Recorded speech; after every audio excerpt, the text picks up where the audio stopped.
Okay, hello.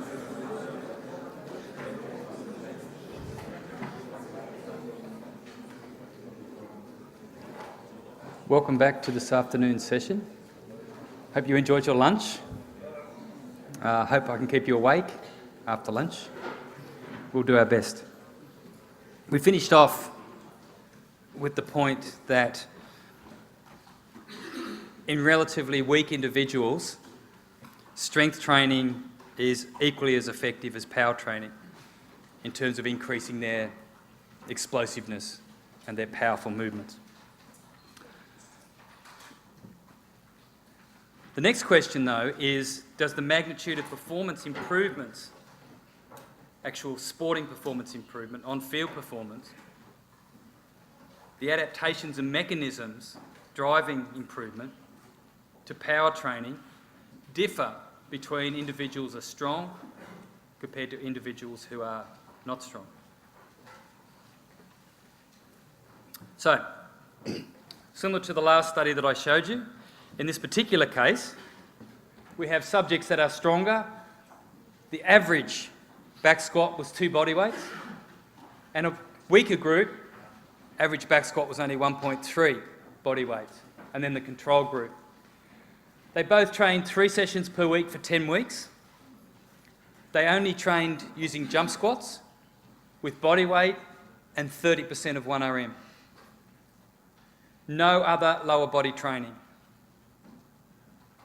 So we actually said, if you are training, and obviously the stronger guys were, we said, no, you've got to stop that. This is the only lower body training that you're to do for the next 10 weeks. Okay. What happened?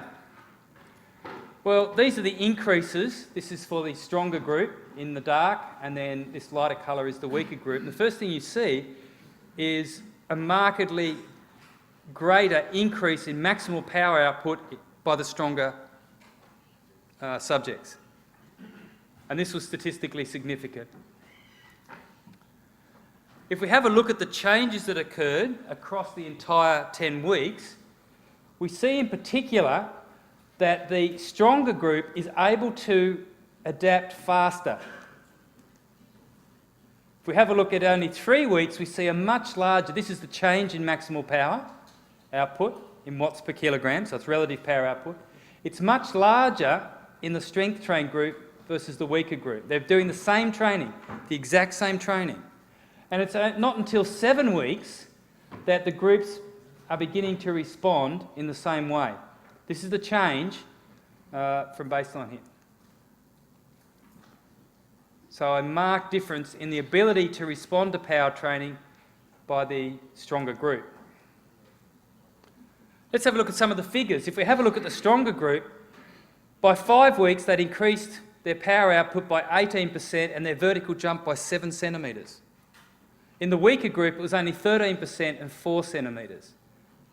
If we then have a look at the post-test here, we see 18% was total improvement and 7 centimetres, but the weaker group continued to improve. So by the end of the 10 weeks, they were fairly similar in terms of their adaptation to the power training, even though the effect size was much larger for the stronger group.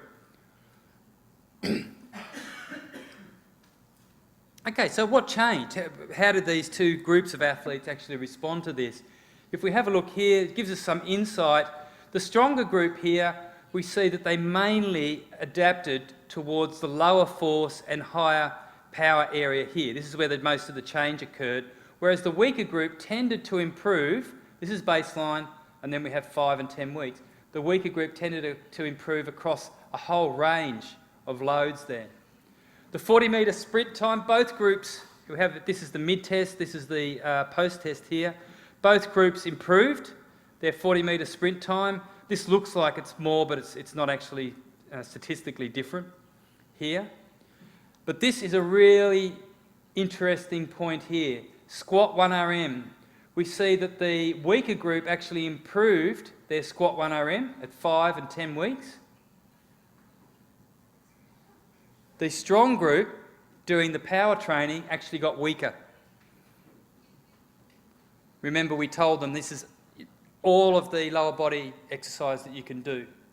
So this is a really, really important point here, is if you get your athletes stronger, you have to continue to provide a strength stimulus, or otherwise the strong athlete will actually lose strength and size. That's a very important point in terms of your management of your athletes. So in fact, if we would have maintained their strength, we would have seen an even greater improvement in power output in the stronger group. If we delve down and have a look, okay, what are these underlying mechanisms that we talked about this morning, we'll see that maximal muscle activation increased in the weaker group. It actually decreased. So when we gave a maximum isometric test to these stronger subjects, we saw a decreased level of neural activation. So they've detrained over that 10-week period. So even though they were doing power training, because we'd removed the strength training stimulus, they actually detrained. In terms of neural activation, rate of rise of muscle activation, as expected, both groups increased the rate of rise of their EMG. So their ability to switch their muscles on quickly improved in a similar way whether they were strong or whether they were the weak group of athletes. We look at muscle thickness here, we see that the weaker group actually put on some muscle size. It was fairly modest. Here it was only about 2% increase. We saw the stronger group actually decreased. So when you took the strength stimulus away from the stronger athletes, not only did their neural activation decrease, but their muscle actually shrunk. It atrophied.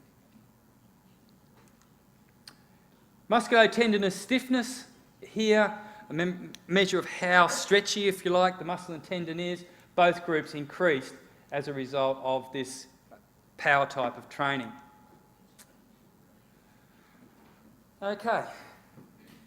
Well, this is quite an interesting finding as to how strong versus weak athletes actually respond to strength training.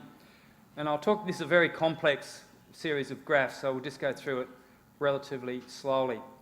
So this is a graph here of power against the velocity of movement down on this axis here. And what we see here for the power, this is the start of the concentric movement, the counter movement, the start of the eccentric movement, the dip. So this is a counter movement jump. And so at this point they're standing and then they start to dip down.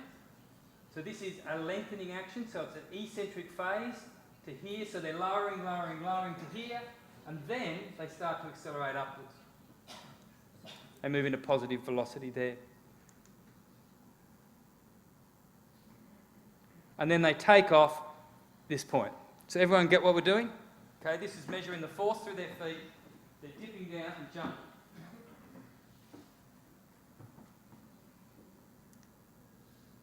That's the eccentric phase of the movement, and then that is the concentric phase. You can see the differences here in terms of the adaptations. We see a significantly greater dip down. This is power, so this is negative power here. So they're actually absorbing energy as they dip down. Compared to the weaker, there wasn't nearly as much of a training effect. This is baseline, this is 5 weeks, this is 10 weeks in the dashed line. We also see, if we have a look at the graph of force against velocity here, we see that there's a shift here to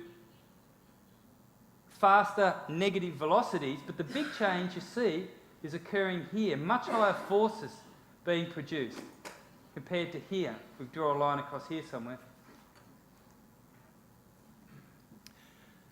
What we concluded from this is that the stronger athletes are learning to use that eccentric phase more effectively. Now, most of you will know that when we dip down, produce what's called a stretch cycle, and then we do the concentric phase, our performance is potentiated. It is much higher due to that preparatory stretch. With this power training, the stronger athletes are much better able to drop down into the stretch phase and use that to produce a much better jump compared to the weaker athletes.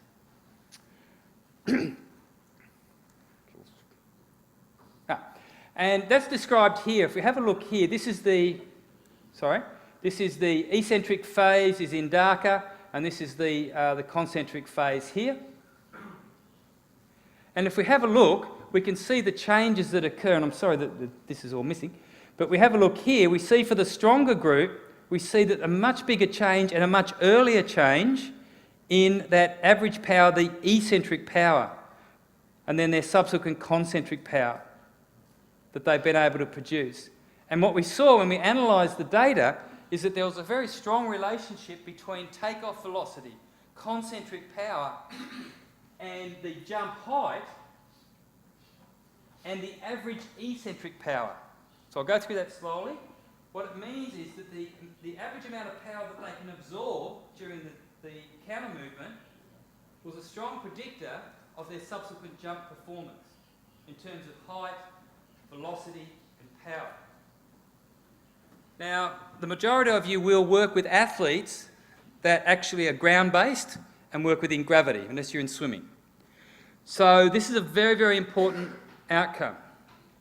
What we see here is that the stronger athletes are able to more effectively respond to power training by increasing their ability to utilise the stretch phase to produce a much more powerful concentric movement. They jump higher, they jump faster, and they produce more power.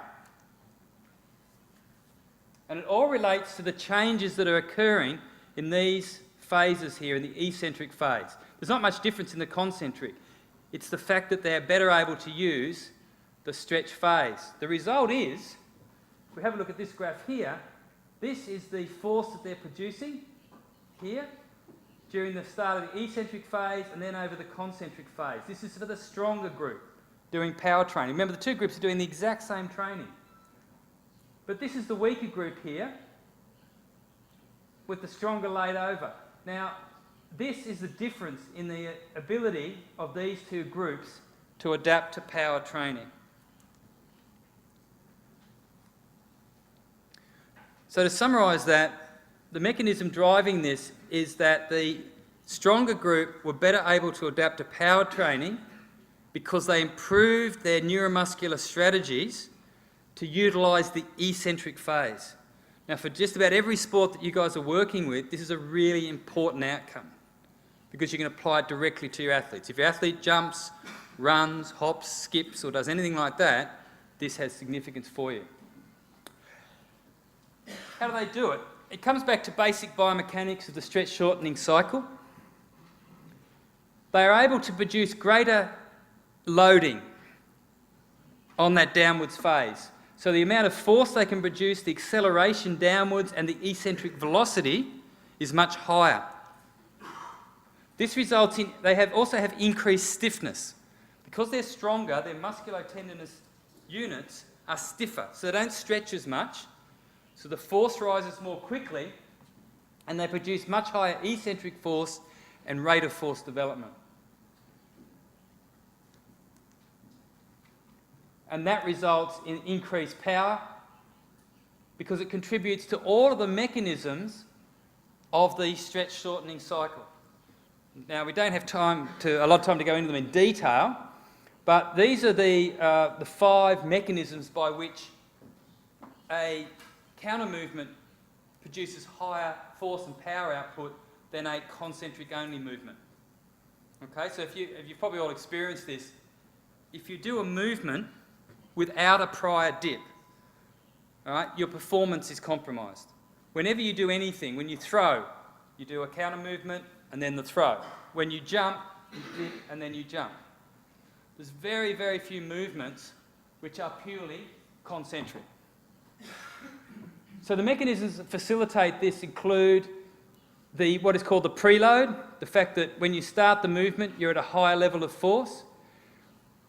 We have interaction of the contractile and elastic elements that occur here.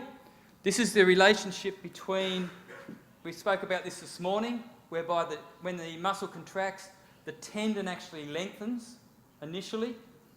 This allows the muscle to shorten more slowly and stay at a more physiologically advantageous length. The result is you can produce more force and impulse. Storage and recovery of elastic energy.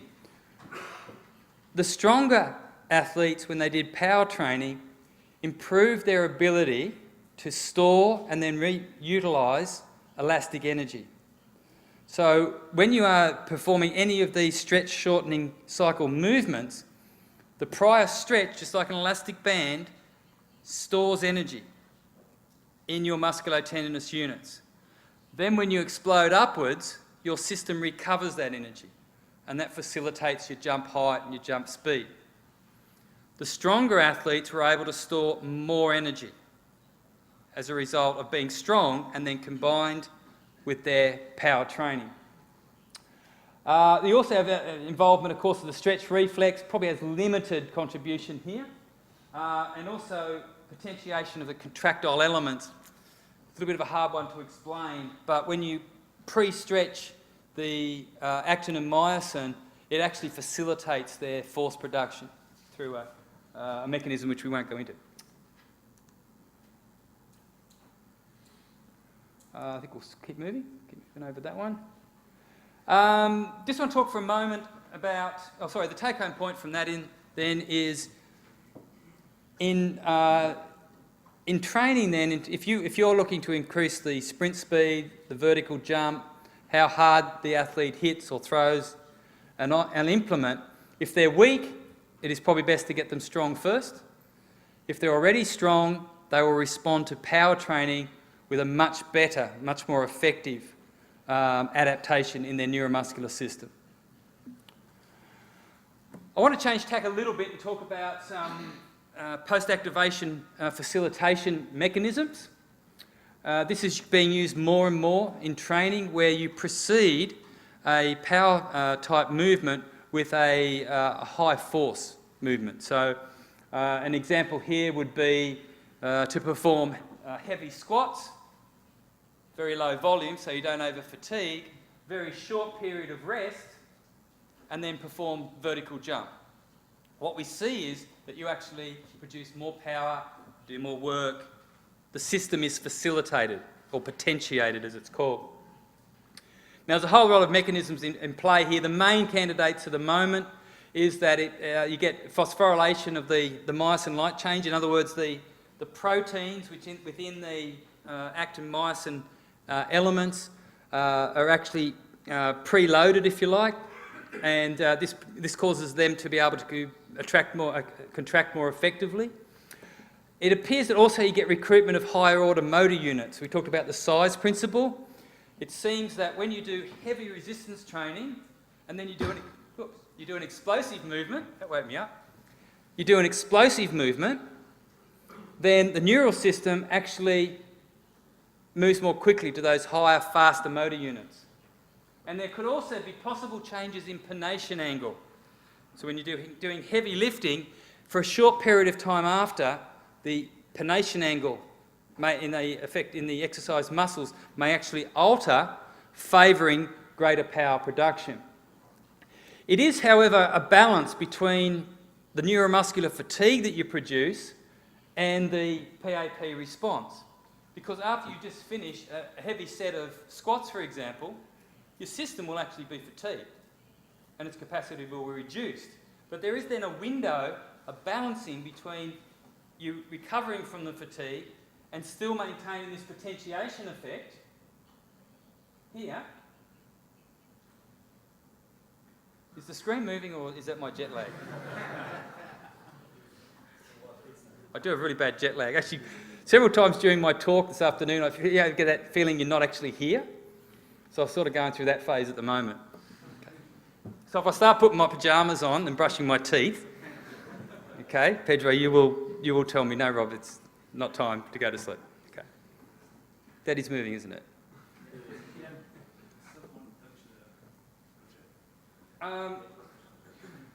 So this is a nice book.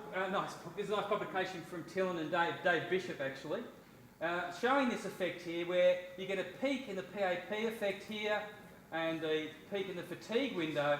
So initially you get a slight improvement in performance, then a depression in performance, and then an improvement.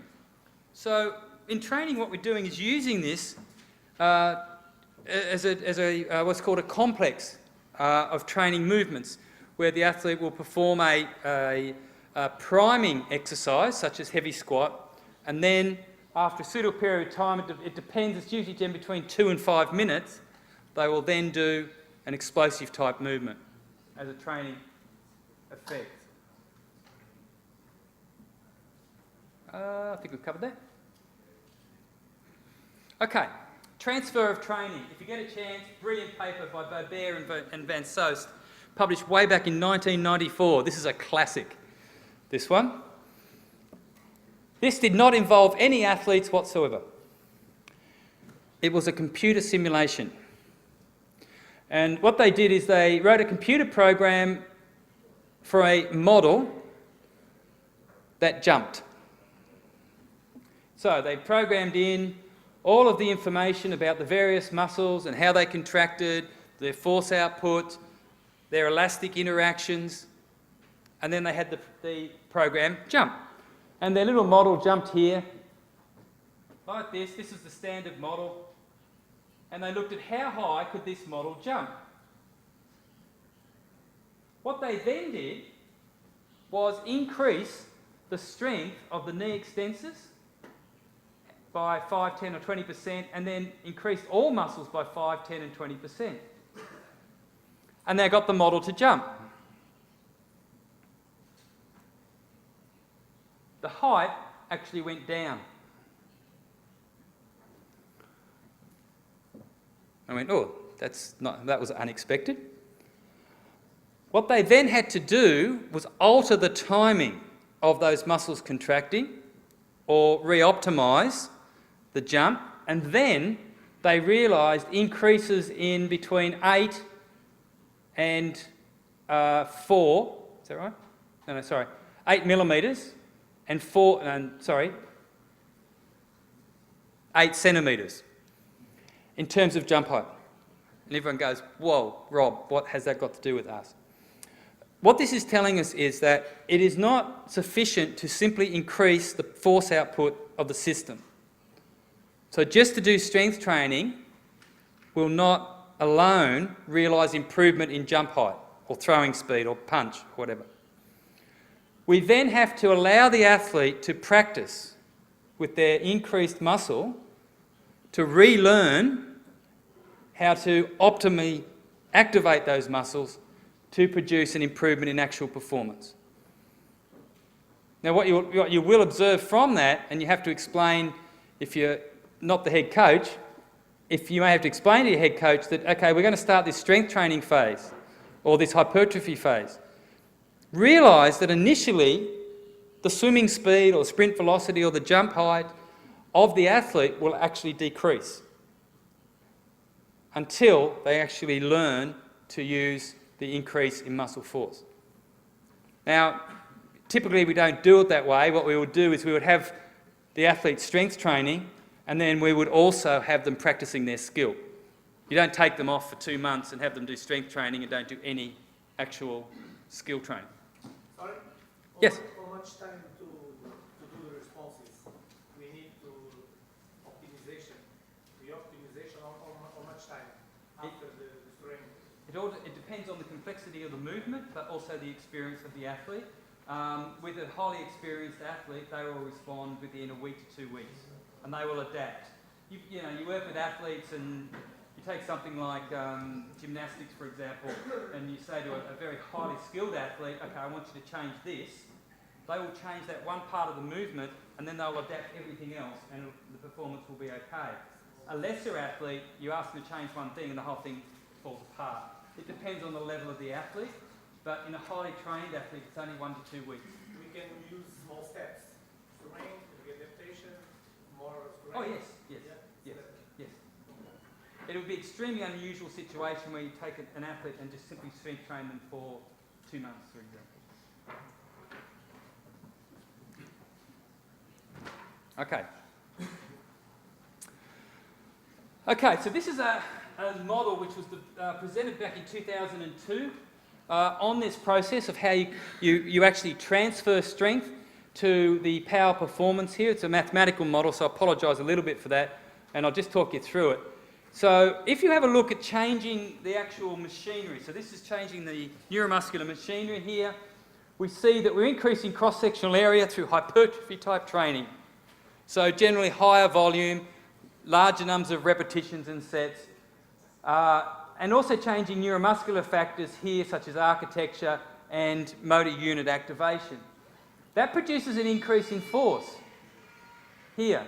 But then what we have to do is we have to transfer from the strength training that produces these changes to power training, which produces these changes, which are more specific to increasing power and the actual sports performance. So I show you that diagram because we have to be cognizant of making that transfer, or what is called realising the improvements in strength and actually translating them to improvement in actual sport performance, which is our goal. All right? Our goal is not to make athletes stronger. We're not training powerlifters. We're training swimmers, volleyball players, football players.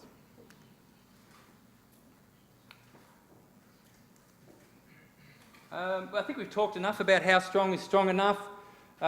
We've been through this a fair amount. Look, this is all a balancing act. You as coaches and sports scientists know this. And there's so many demands which are placed on the athlete and on the coach. And we had a chat a little bit earlier with someone just before lunch, and they're saying, well, Rob, I can't do that. In my environment, I'm not able to do that. It has to be a workable solution. It has to fit within your environment, and it has to not interfere with other aspects of the athlete's development. And so, I realise all these constraints. We don't live in a perfect world. So the strength and power training that you implement has to be moderated in terms of everything else that the athlete has to do. Their sport, their current strength level, the skills and techniques training they have to do, an injury risk that they might undergo, the impact on their training ability of doing these sorts of strength training as well. There'll be a period there where, if you do a lot of strength training, there'll be a washout period of about 7 to 10 days where they will be perhaps metabolically fatigued or even neurally fatigued if this is a new stimulus for them. In a well-trained athlete, it's only 1 or 2 days. I mean, we will do heavy strength training. The athlete will compete on a Sunday. They'll have an active recovery day on the Monday. We'll have them doing heavy, hard resistance training on the Tuesday. We'll hit them again probably on the Thursday, depends on the sport, and they'll be perfectly recovered. They will have no carryover fatigue, either metabolic or neuromuscular, by the Saturday or Sunday when they compete again. Because in a highly trained athlete, they'll recover that quickly. I think we've covered all that. Okay, so just to summarise this, to increase power in your athletes, if you're dealing with younger athletes or female athletes, athletes that have a lower level of strength, then strength training is probably your first starting point to get them stronger, get them a little bit bigger. In relatively strong athletes, then you need to look at strength maintenance, so you still have to continue strength training. As we saw in that study, very rapidly in 10 weeks, the strength level fell off. Their muscles got smaller and their activation of their muscle got less. So you have to maintain strength. This is critical. Don't take your eye off this ball. But this is now when they're prime position to actually take on power training. I think we've covered most of that.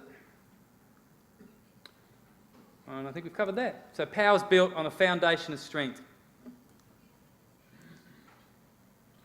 And we've got Werner back again. Okay, that was a lot of stuff to cover.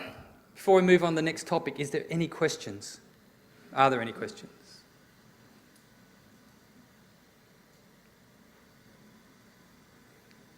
I'll have a drink and you can watch Werner.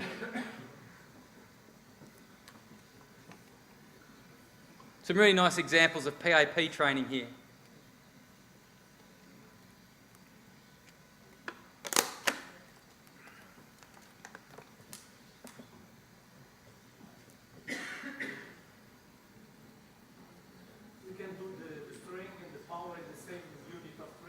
Yes. Yep. Yes. Doesn't have to always be that way though. Depends on what you're trying to achieve. The question was, can you do the strength and power training in the same unit, same session? You can, as you can see here, and other times you would not. It depends on what you're trying to develop. If your focus is on increasing strength, then the power training is going to be distracting. You're asking the system to respond to different stimuli. If you just want to get them strong over, say, a 2 or a 4 week block, then you would really focus in on strength training. But in the main, for most, in these particular phases, they're doing a combination of training because you're trying to keep the strength up while increasing the power. So he just did an isometric hold there, and then he does his run up the stairs. Okay, we've seen enough of it, Werner.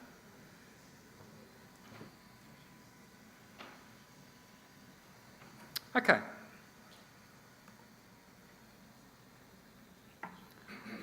All right, so we've talked a lot about the theory of strength and power training. I want to move on now and actually look at a very, very important aspect which is not done well by myself either with the teams I work with, but we're trying to make it better. And that's the process of actually monitoring the athletes,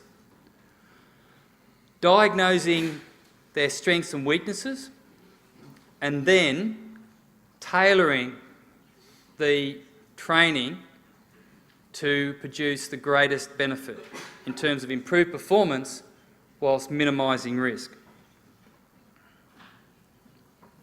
So we call this process performance diagnosis because it's like medical diagnosis or health diagnosis.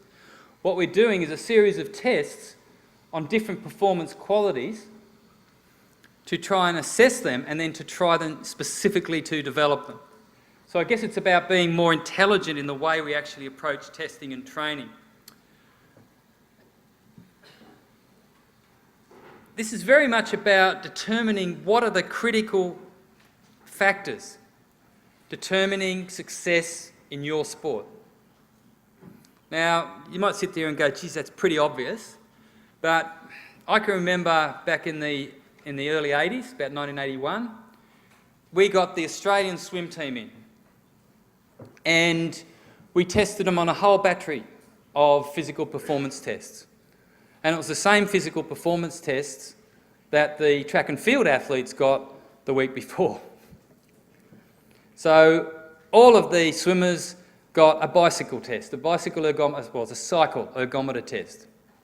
I look back now and I said, I was young and naive, I guess, but why on earth would you give a swimmer a cycle test? I mean, what does it tell you? Nothing. No, there's no bikes in the pool. But that was the way we managed. That's the way we approached it. We would throw the same battery of tests at every athlete, regardless of what the actual sport was. We weren't actually determining what are the key performance qualities that dictate success in this sport. Let's test them and let's see how we can actually transition them or change them. So for any sport, there's going to be these key qualities. Okay. And the actual process of testing these qualities is called performance diagnosis. Now, the reason why it's proving so effective is if you target these specific qualities, it focuses your training and you'll get much greater improvement in the sport performance. Now, you might say, geez, Rob, that's really obvious. But I'll give you the surfing example that we talked about yesterday, because you guys have just had the one stage of the world tour was here. We work very closely with Surfing Australia to run their elite athlete program. The majority of surf training programs around the world are focused on paddling endurance. They do hardly any strength training, most of them do none at all, because they figure to be a good surfer, I need to paddle a lot. And so that's their analysis. So when they do fitness training, if they're not actually surfing in the water, they're doing aerobic fitness, swimming in a pool or arm crank ergometer to increase their aerobic fitness. But if you analyse biomechanically and using time motion analysis as our team has done, the athletes spend very, very short bursts of very high power output when they paddle onto a wave, and then the average wave ride only lasts 10 to 20 seconds. It is a very short, very explosive sport, intermingled with low intensity continuous activity. Football, another good example. In the UK, they spend enormous amounts of time on developing aerobic capacity, VO2 max, in the athletes. If you look at the GPS data and the time motion analysis, the football athlete spends most of their time standing or walking or very low intensity jogging, interspersed with maybe a dozen to 2 dozen very high intensity sprint actions. But we don't test the athlete and we don't train the athlete towards the demands of which the sport requires. And that's not picking on those two sports, it's right across a large range of most sports that we work with. Now, the reason why that type of training is ineffective is A, it doesn't target the quality that we're trying to develop, which contributes to their performance capacity. But the other aspect to it is it's not very efficient. And look, we all do this in all of our sports. We're trying to train aerobic capacity and strength and flexibility, all of these physiological components simultaneously. And it's quite a wasteful way in which to train the athlete, because our athletes have such little time, and as sport develops, their time is actually decreasing because they're playing more competition, they're travelling more, they've got more sponsorship appearances and everything else that they have to do. The time commitments are quite large. So we have to make training more targeted and more effective. Now, this comes down to a basic physiological principle, the window of adaptation. Any sport will generally have a mixture of qualities that are important to it. We're going to have a look at team sport in a minute. And so the most effective training will be a mixed methods approach to training. Not just throwing 5-kilometre runs at them, which still happens, believe it or not, in a lot of sports, but being more sophisticated in how that's actually done. Now, based on the principle of diminishing returns, which you would have learned in your physiology classes, is the more developed a particular quality, the harder it is to get improvement in it, because you're moving them up towards their genetic capacity. The greatest training efficiency will occur if you target those components in which the athlete is most weak. So here's an example model for a team sport athlete. So this could be field hockey or football, basketball, volleyball, you name it. So this is some key candidates for what might be important. Now, if we take football, for example, clearly aerobic capacity is important. You have to run around the pitch for an extended period of time. But also, maximal sprint speed is very important also. You have to be fast. Change of direction and reactive agility, very, very important in the football athlete. Repeat sprint ability. These are different. These are different qualities. Athletes will have different levels of development between these, and they can be trained independently. And of course, strength and power is also important for the football athlete. But what their training history has been like dictates their relative ability in each of these components and the overall capacity they have for the team sport. Now, I've left out things like tactics and ball skills and things. Okay, this is purely the, if you like, the physical and biomechanical aspects. For most of our athletes, particularly our football athletes, we see that their development in aerobic capacity is quite good. Their VO2 max is high, and so they are well down this quality. So their window for adaptation into the overall game is quite small. So it is quite wasteful to continue to try and develop aerobic capacity in these athletes because they're close to their genetic capacity. It's better to have a look at another aspect which is not as well developed. For example, sprint speed, they might be way out here in terms of sprint speed. And so training directly at this component will produce a much larger change in the overall game performance. Each of these components, I'm picking on strength and power because that's my specialty, But aerobic capacity also, any of these, we could delve down into more depth and see what components contribute to them. But let's look at strength and power.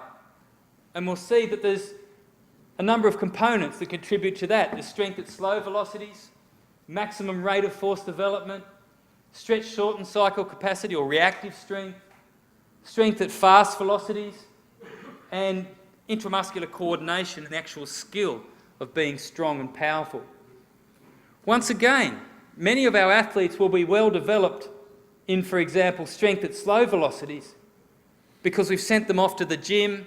There's been an ex-powerlifter there. He's given them bench and squat and deadlift, and they've got stronger. And so they've moved down this line here relatively well. But they may never have had any plyometric training, stretch shortened cycle training. So their reactive strength might not be well developed. And so instead of hammering away here and just doing more and more back squat, heavy back squat, much better overall performance gain will be produced if you pick on something which they're weak at, such as reactive strength, because the window for adaptation will be much larger. So for any given input of training stimulus, you'll get a greater percentage return. Once again, we can delve down and have a look even at a more finer level. For most of us, this would not be required. This would be the sort of detail of investigation we would use mainly in single athlete sports, where we're throwing a lot of science at the athlete. But if you have a look even delving down into their strength at slow velocities, then this is produced by their stiffness of their musculotendinous unit, motor unit recruitment, rate coding, muscle cross-sectional area, muscle architecture, all of those components we talked about this morning. And once again, we can test each of these. Each of these is an individual quality which can be measured, can be quantified, and then we can determine how well developed it is. Again, most of our athletes, or a lot of our athletes, have good muscle cross-sectional area if they've got a reasonable strength background. But their ability, for example, to actually switch their muscles on quickly, as we saw in the example where I showed you the research we did with an elite American volleyball athletes, where we showed that even though a massive background in training, when we gave them ballistic type training, we're getting a 6 to 8% increase in vertical jump. Because whilst this is well developed and this is well developed, this was not. And we can target that and still in an elite athlete produce a considerable improvement in the more higher level performance we're after. How are we going with that?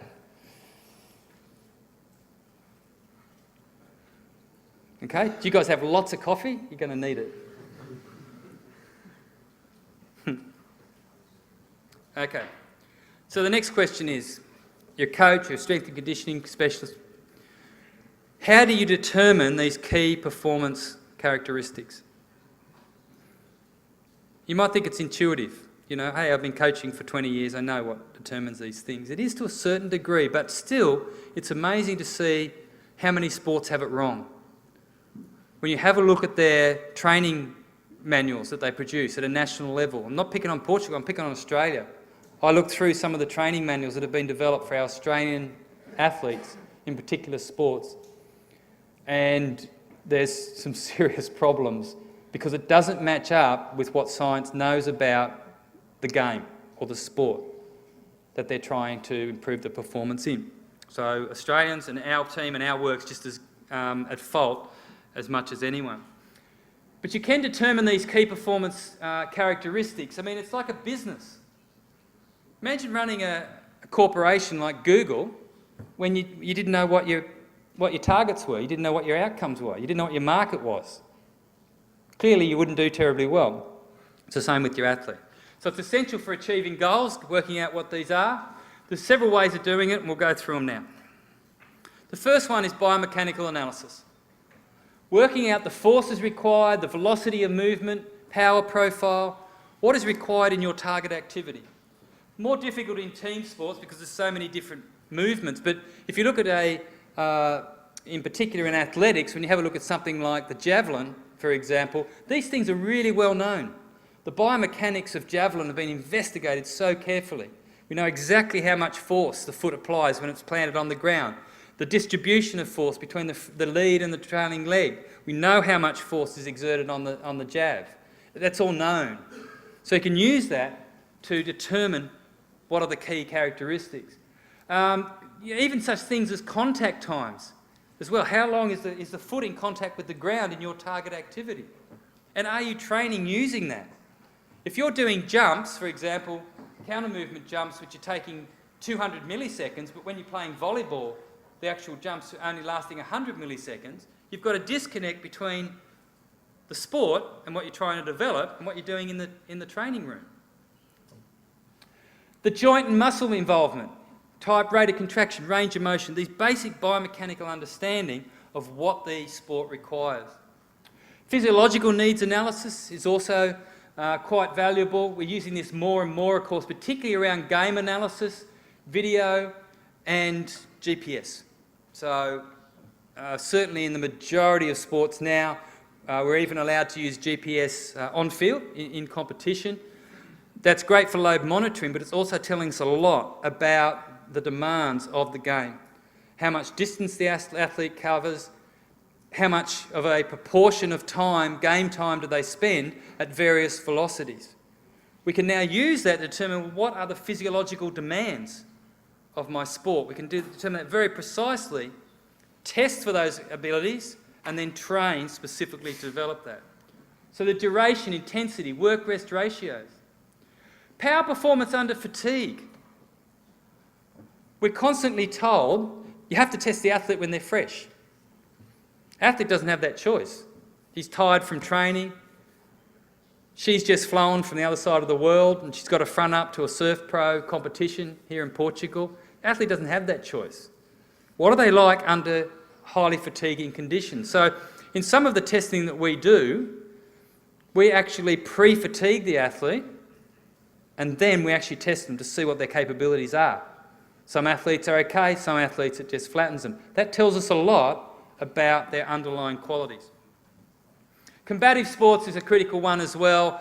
Anyone who works with combat sports, our martial arts friends there, it's one thing racing around with no competition and doing a whole lot of fitness. It's a different thing when you're getting hit. And so, once again, we do various tests, particularly in rugby league, rugby union, where we actually we test the athlete where they do have to collide with a pad or with an opposing player. And then they have to perform a vertical jump because that's what you have to do in the sport. Environmental issues, of course, such as heat, cold, altitude, and also is there particular body composition requirements for the sport. Another method which we use a lot is analysis of high-level athletes because it's relatively easy to do and relatively inexpensive. So what this involves, of course, is having a database where you have tested over many seasons, maybe many decades, your athletes. And you know those outstanding athletes, you know the qualities, performance qualities that they brought to the game.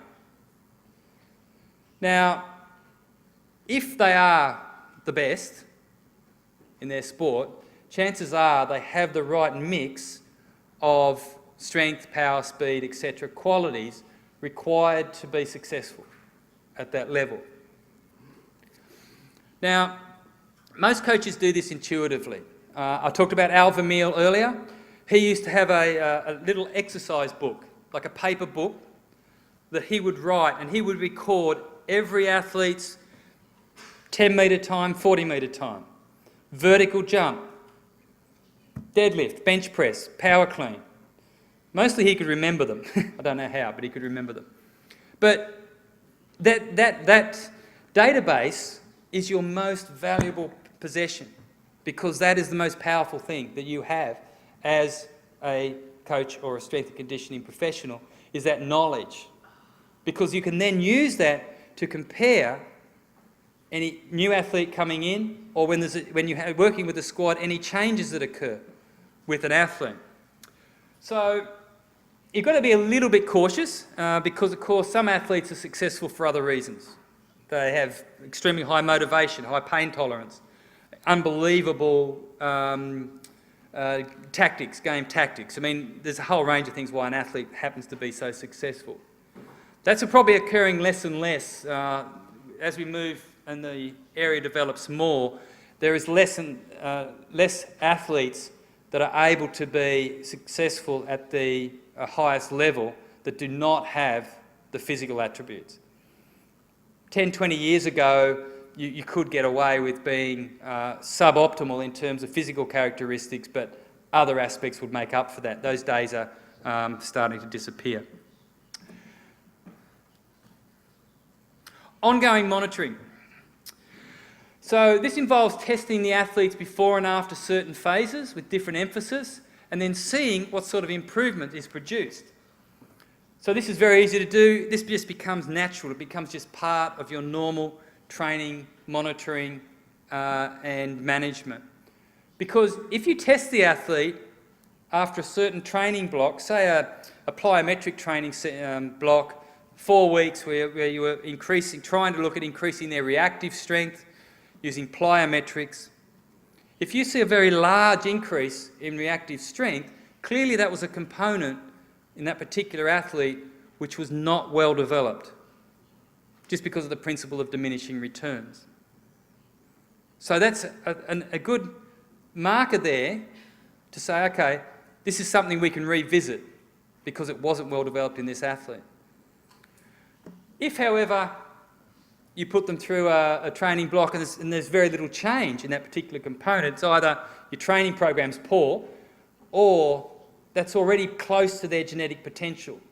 And putting a lot of effort into that is probably not going to give you a much reward. So you get that one okay? Does it make sense? Okay. Once again, with all these things, you have to be cautious. You have to be sensible and logical. It may not be important, that particular component. And in particular, don't sacrifice stimulus variation. In terms of development of physiological capacity, variation is probably the most important thing. Specificity, number one. Number two is variation. With the athletes that we work with, every 2 weeks everything changes. It has to, because they adapt so very, very quickly to anything that we throw at them. So variation, as you guys know, is really, really important. Comparison across a squad, we do a lot of this sort of analysis to have a look to see where the athlete is ranked on a particular quality. We use these radar plots, which is just a standard graph which is available in Excel. And so we have various qualities around here. In this case, it's their strength. This is a squat jump. This is a counter movement, squat jump with 40 kilos on the back, a squat jump with body weight, counter movement jump with 40 kilos, counter movement jump with body weight, and this is a depth jump for reactive strength. Now, what we do is we plot this, and these are the Z scores. So the Z scores is an indicator of where the athlete sits relative to the average athlete in the team. So you can see for this particular athlete, 0 is the average. So you can see that this particular athlete, for example, on this particular component is down. What we'd like to see is an athlete that's well-rounded, where there's no real deficiencies relative to the rest of the squad. Hopefully, for that particular athlete, we'd see that they are well out here, where on all qualities they're well above the average for the squad. That's going to be your really high-quality athlete. Coach appraisal is really useful as well. We use that a lot to say, look, the coach will say, look, this kid's a little bit special. We're not sure why, but he's a bit special. And then comparing it to this, we can start to work out what is underlying that makes them so different. Comparing rookies and seniors as well. We'll have the data for the more experienced, more mature athletes, and then we'll compare any new kids coming in. We can compare them to that standard, if you like, and see where are they deficient, what do we have to train specifically to shift them towards what is our ideal shaped athletes. Comparison to past squad profiles. This is a really powerful one as well.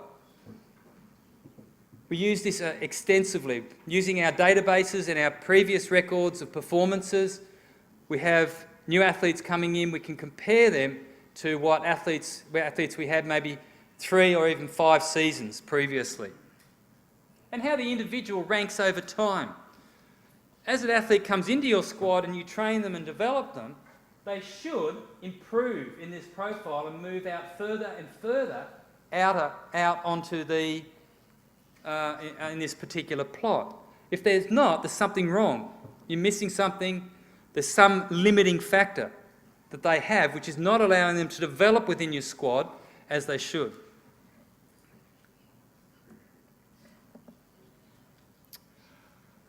Okay, all of this requires testing of the athlete.